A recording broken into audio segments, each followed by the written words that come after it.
The Love, Life, and Lose Weight podcast will teach you the art and science of changing your habits around food.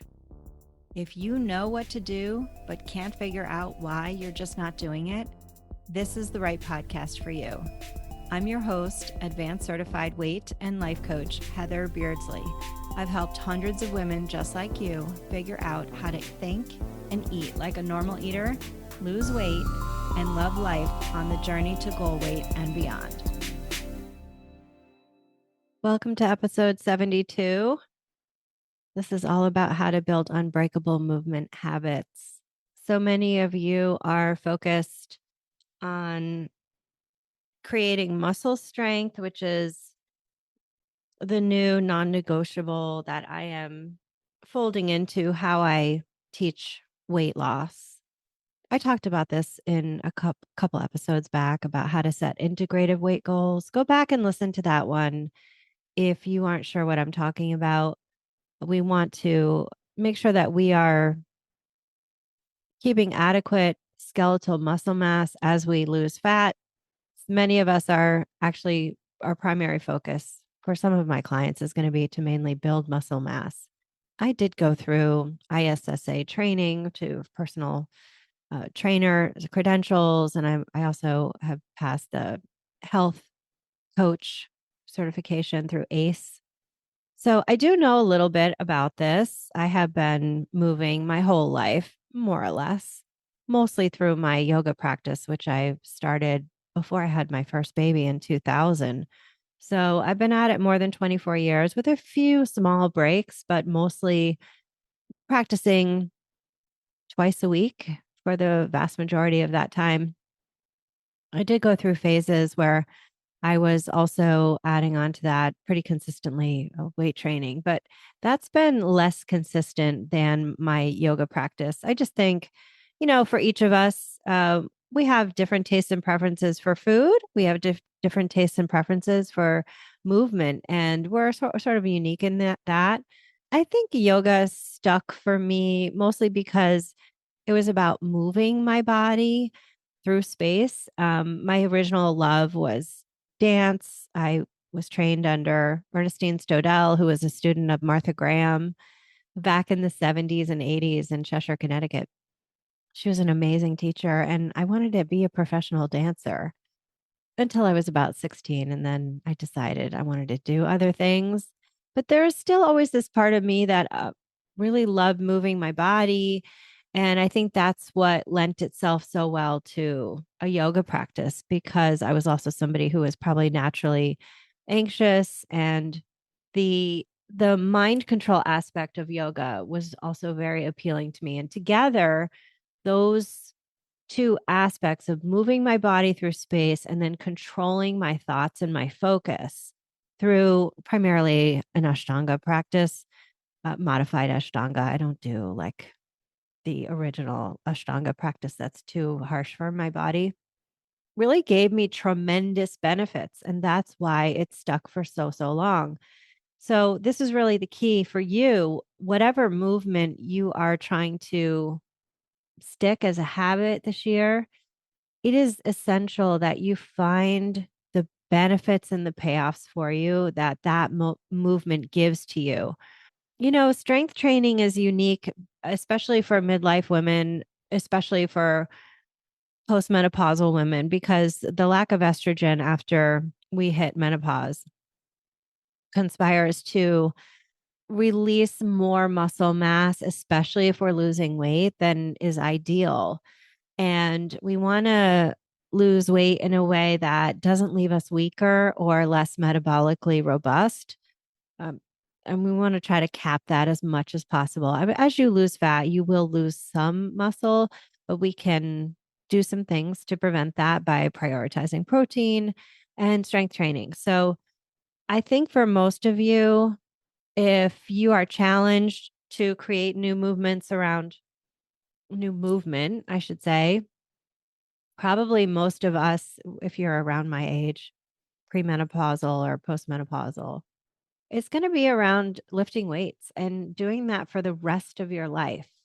We grew up in the 80s and the 90s, and this was just not like, of course, everybody was lifting weights. It's been around, but it's not really been the focus so much. We have new emerging science and research showing just how helpful it is for longevity and vitality as we age.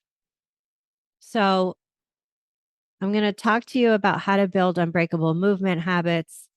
And if you're thinking about establishing weight training or at least some kind of movement that does like bears your own weight, like yoga, this is especially applicable to you. And I'm talking with many of my private clients right now about this. So let's dig in. Strategies to create consistent movement habits that stick means you're going to be doing them no matter what life throws your way.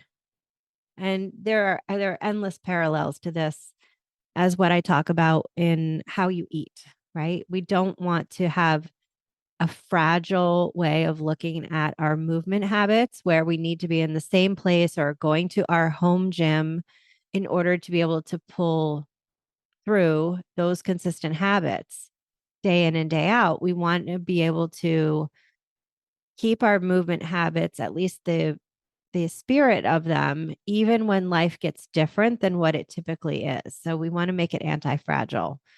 So regular movement helps you with so much metabolically and for weight loss. We know that. That's not the focus of this podcast, though.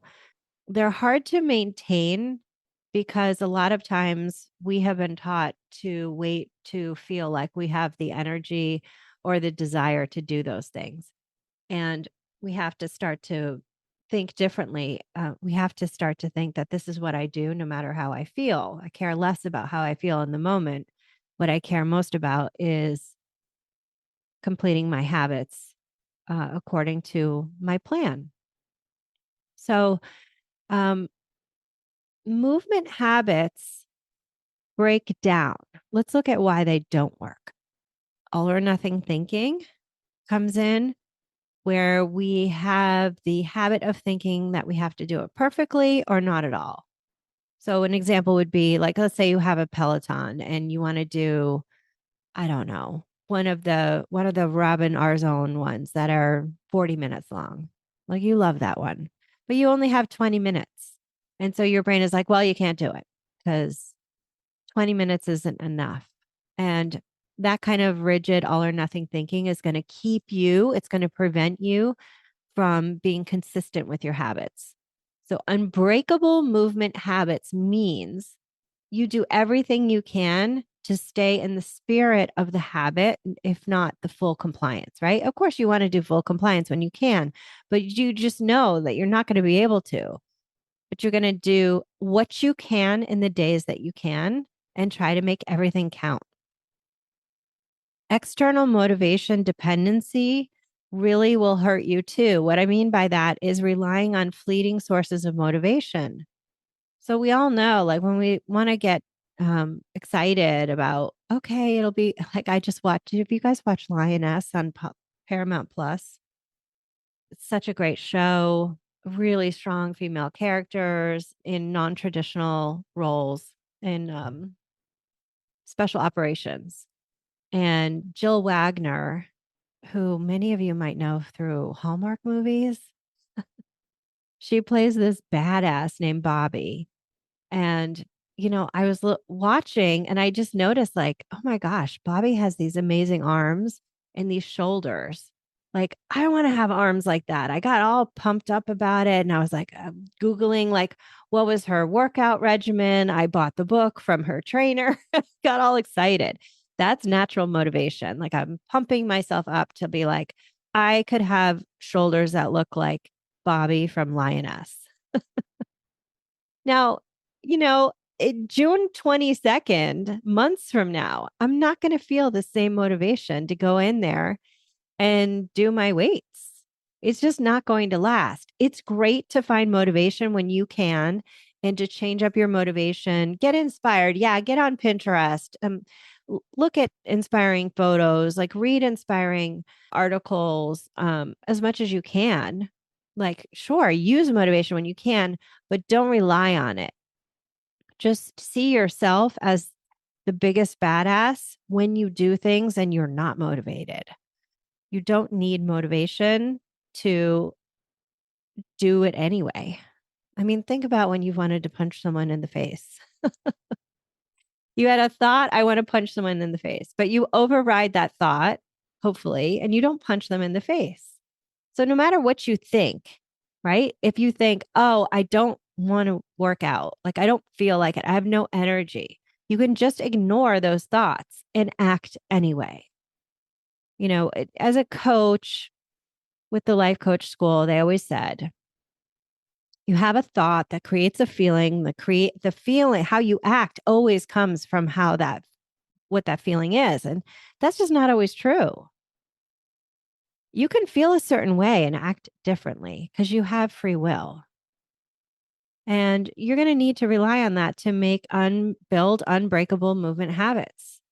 You're going to sometimes feel motivated and sometimes you're not going to.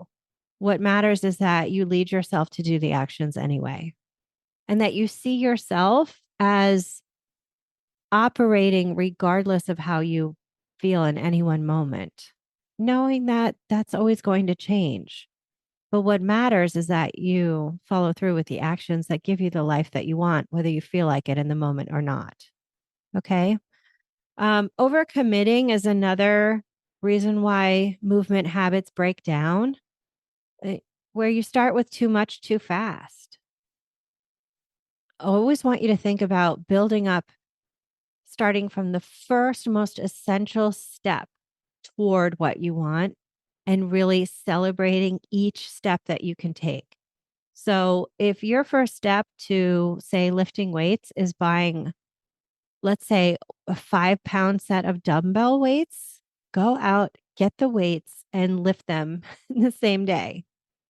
And just say, if all I do is lift these 5-pound dumbbells, doing 3 to 5 exercises one time this week, and I repeat it each week over the next month, that's enough for me to start to get started.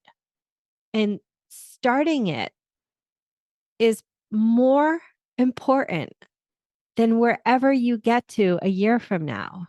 Because if you don't start, you can't get to the place where you're lifting 20-pound weights, right? So it really is the most important step, is to celebrate the shit out of the smallest movement habit that you can take that feels like, well, it's new. It's going to challenge me because I haven't done it yet. But if I can just do it and then start repeating it in a way where I would have a hard time telling myself this is too much to do, then you're doing it. So research that I'm pulling from to try to help you create unbreakable movement habits comes from BJ Fogg's book, Tiny Habits, where small, consistent actions create lasting habits. I recommend you read that book if you want more on this. And also, it has to do with research on dopamine's role in habit formation. Celebrating small wins reinforces the habit loop because those celebrations are going to give you that squirt of dopamine. And dopamine is the feel good neurotransmitter that gets us up and moving to go get something because the promise of it is enticing for us. So you've got to make your movement habit and the promise of what it will give you enticing. This will lead your physiology to give you that squirt of feel good dopamine to help you mark that behavior so that you repeat it often enough. And with the goal, one day, when you're like tempted to blow off your movement, let's say it's your strength training, and you feel weird if you don't do it.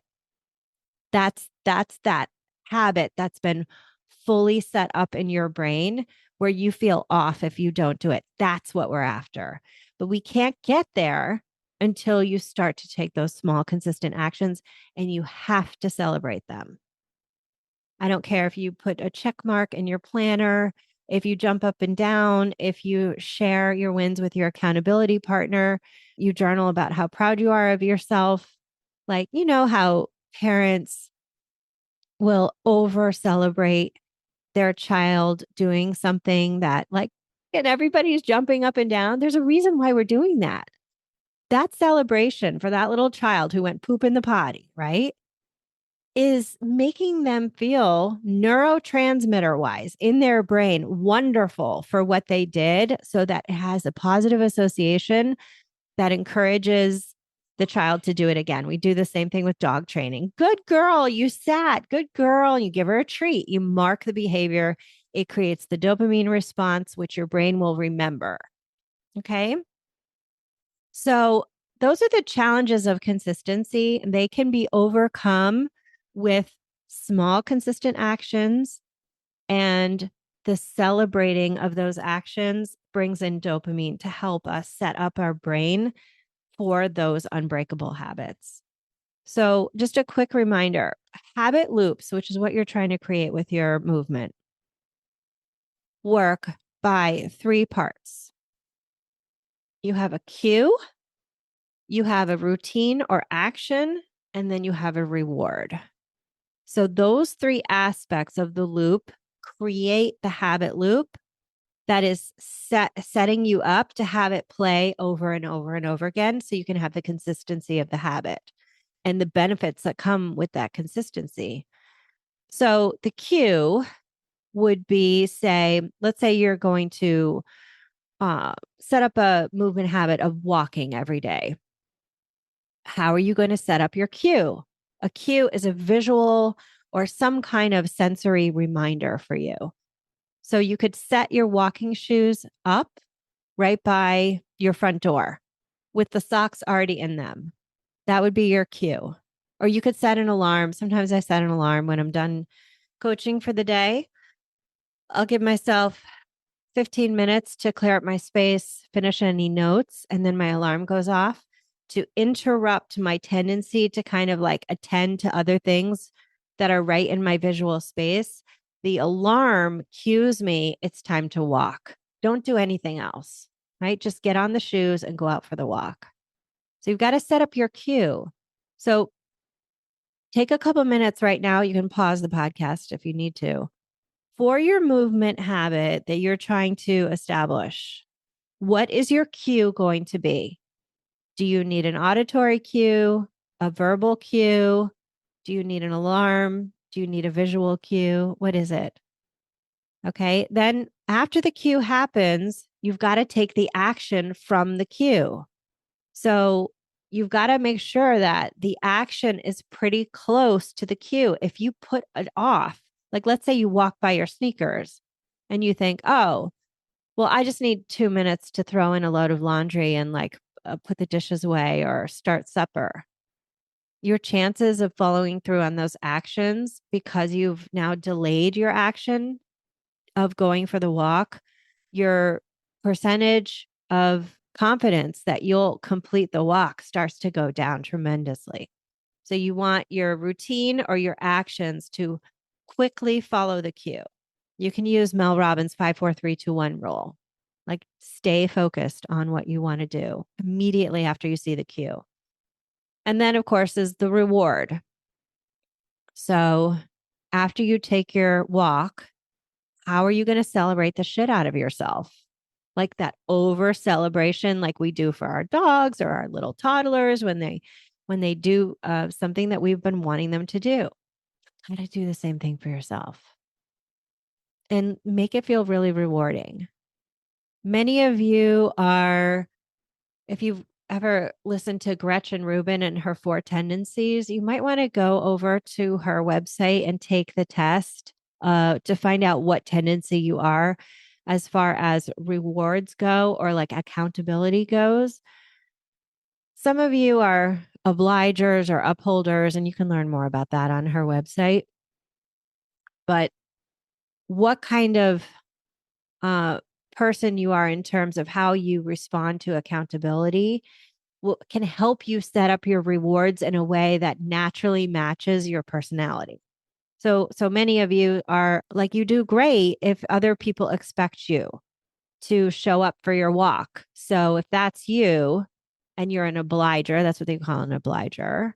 you will keep the commitment as long as you know somebody else is expecting you to walk, then you should set up a walking partner and set it up for certain days of the week. Because if you know somebody's there waiting for you, you won't blow it off.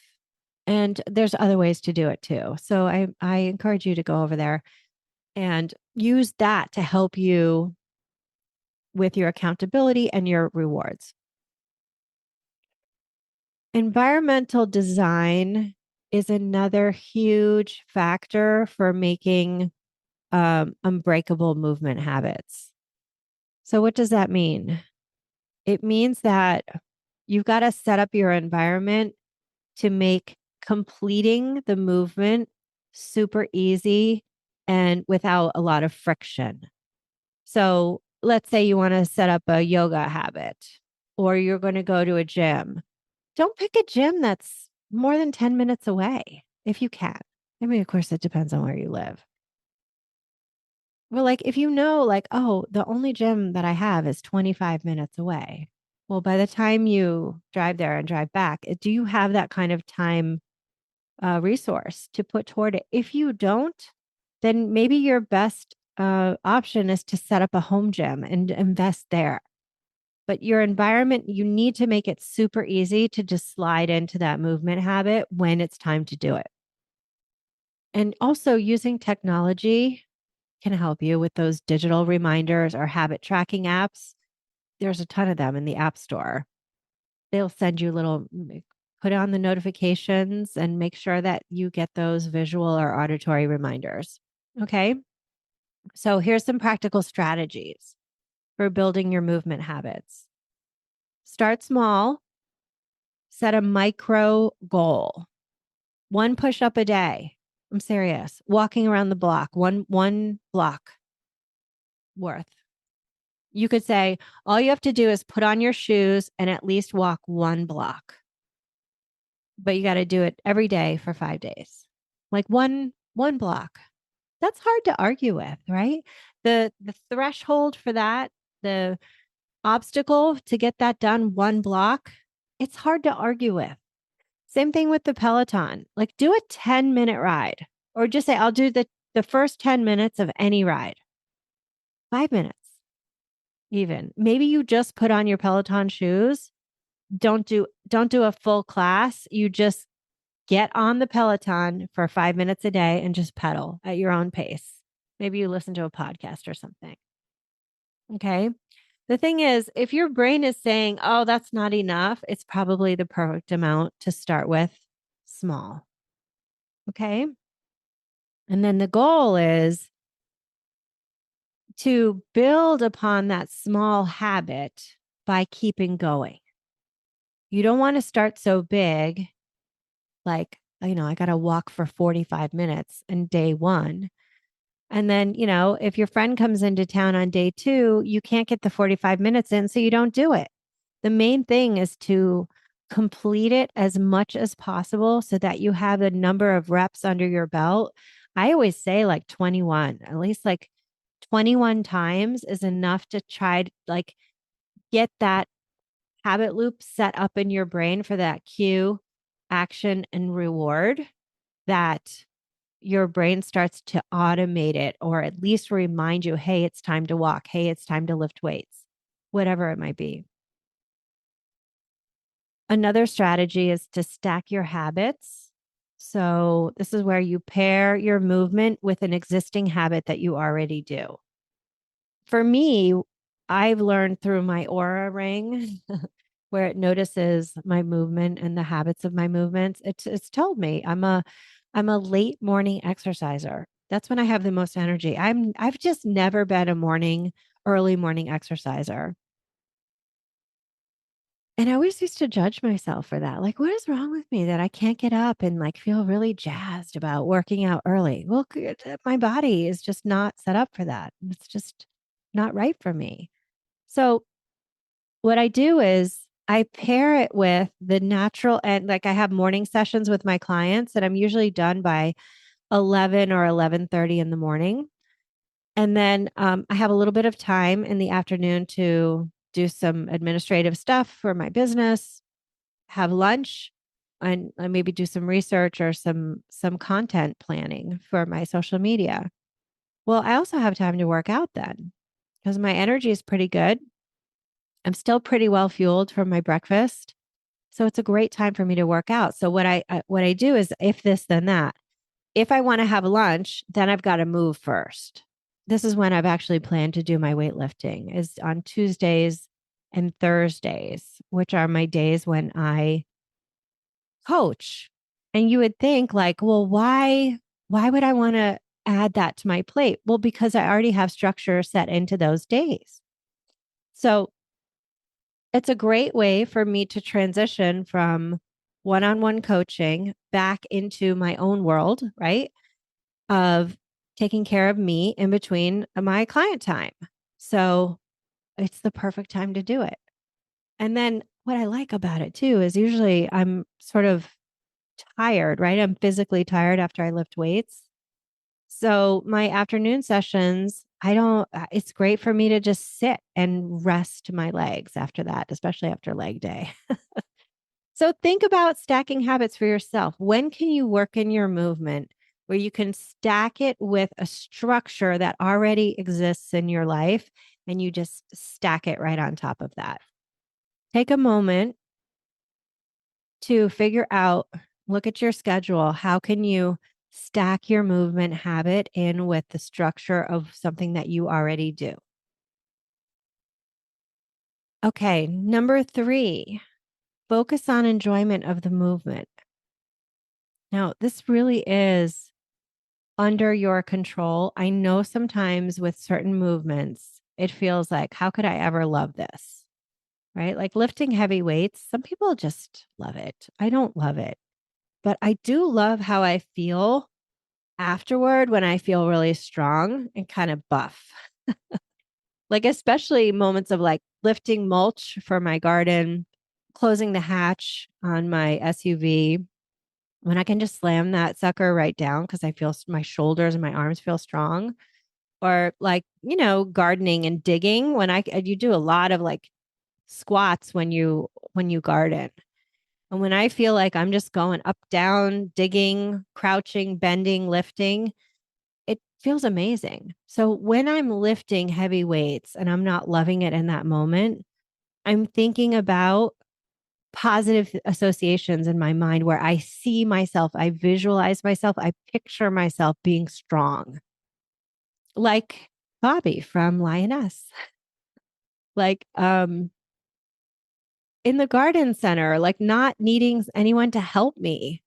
I love when I'm stacking mulch in my car and some of the workers at Home Depot or Lowe's are like, "Do you need help?" And I'm like, "Nope. I got my gloves and I'm throwing 40-pound bags of mulch around." It's amazing. It feels awesome. You always forget how good it feels to feel strong. So I try not to forget. All right. So that's enjoyment. How is this going to help you live the kind of functionally thriving life that you're looking to live by moving your body? So we know if we don't move the body, we will lose the function, the flexibility, the strength, the balance. So we have to use it or we're going to lose it. And finally, celebrate progress. So you will build movement habits so much more easily if you actually track your progress. So let's say you're starting a strength routine. I want you to write down, what you lifted and how many reps or sets that you do. So this way, let's say you start with, let's see, what did I start with on biceps? I started this week. I think it was 15 pounds. I can't do very many reps with that. And I could barely finish 3 sets. But I wrote it down because I know I'm going to go up to 20. And I'm kind of like wondering when that's going to happen. And I'm already anticipating celebrating going up in weight, even if that's only for one set, the first set, if I use a 20. And then I have to go back down to 15 to finish the 3 sets, right? So it's, this is what I teach for weight loss. You have to track your progress. It makes the process of change feel so much more interesting and delightful. the celebration will also give you a dopamine hit for being invested in the process of change, which is what you're trying to do. All right. Actionable homework. Here's your assignment. I want you to identify a small movement goal for the week.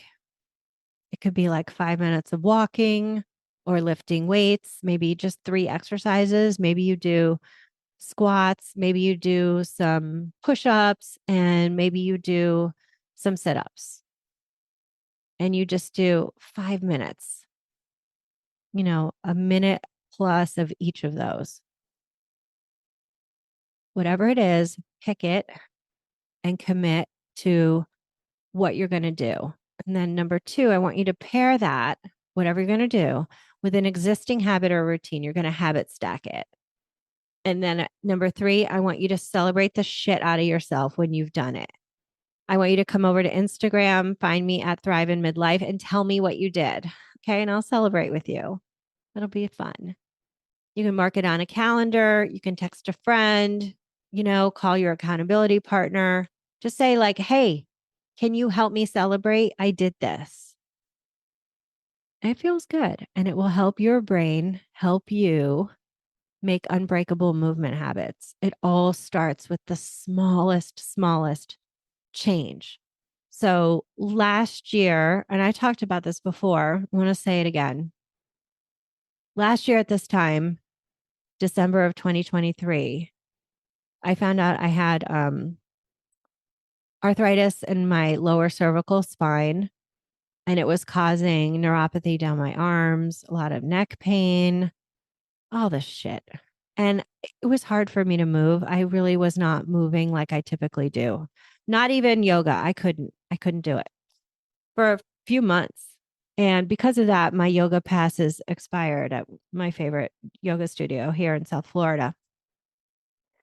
And it just so happened that the owner of the studio sent me an email and said, look, you have 8 classes that expired. I'm going to reactivate those for you if you come in and use them within the next 3 months. And I said, you know what? I will. Thank you very much. And I decided right then and there, I'm going to take 1 class a week. I'm going to go in the back and I'm going to do whatever I can do, even if that's 1/10 of what I've been used to doing in the past 24 years. I will just commit to going to the class once a week. And by the time I finished those 8 classes, I was feeling probably 60% better in my neck. My neuropathy was starting to go away. I did some other stuff for that. And by the time I finished the next set of 10 classes, I was about 80% back to my normal self. And it all started with it couldn't have progressed unless I decided I'm just going to go to class and humble myself and do what I can. And this is here for you. Who knows how you can make progress or where you'll end up? You just have to start. And building unbreakable movement habits means never holding yourself to a standard of what you were able to do before 20 years ago when you were 30, how long you used to run, blah, blah, blah. None of that shit matters. You're not that person anymore. The main thing is that you create movement habits for the person that you are now with your level of flexibility, strength, and functional movement that you have. You get to enjoy it no matter where you're at. And when you see yourself as somebody, you start to self-identify as somebody who has unbreakable movement habits, you will always stay curious and open to what that looks like for you instead of like judging one standard that should fit you your whole life. That's just a recipe for disaster. So share your movement goals with me on Instagram. Come and find me and let me know what you're going to do this week. And who knows, like me last year with my yoga, where you will end up. I'm excited for you to start and just stay focused. We'll talk soon. So long. Hey, if this episode resonated for you, then let's connect. visit hbeardsley.com/subscribe. That's HBEARDSLEY.com/subscribe and get on the list. You'll get a free gift, periodic coaching, plus advance notice of in-person events and workshops.